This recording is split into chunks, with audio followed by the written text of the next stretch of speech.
ఈ లోకంలోనికి వచ్చి మనిషికి ఏం కలుగజేశాడు అని అంటే పరిశుద్ధ గ్రంథమైన బైబిల్ స్పష్టంగా తెలియచేస్తుంది. యెషయా గ్రంథము 61వ అధ్యాయంలో మొదటి వచనంలో ఈ మాట కనిపిస్తుంది.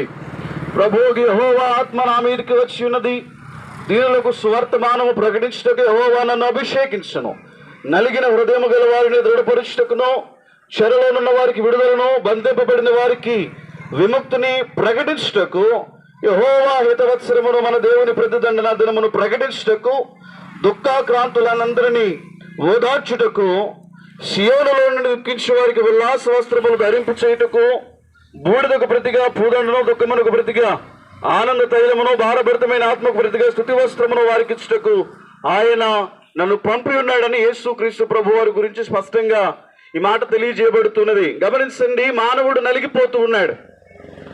మానవుడు పాపము చేత నలిగిపోతూ ఉన్నప్పుడు, శాపము చేత నలిగిపోతూ ఉన్నప్పుడు, మనిషిని ఏలుబడి చేస్తూ ఉన్న ఆ పాపాన్ని తొలగించడానికే యేసు ప్రభు రక్షకుడిగా ఈ లోకంలోనికి వచ్చి 2025 సంవత్సరాల క్రితం కల్వరి కొండపైన శిలువలో ఆయన పరిశుద్ధమైన రక్తమును చిందించి మానవులందరి కొరకు ఒకేసారి ప్రాయశ్చిత్తమును జరిగించి మనిషిని విడిపించాడు.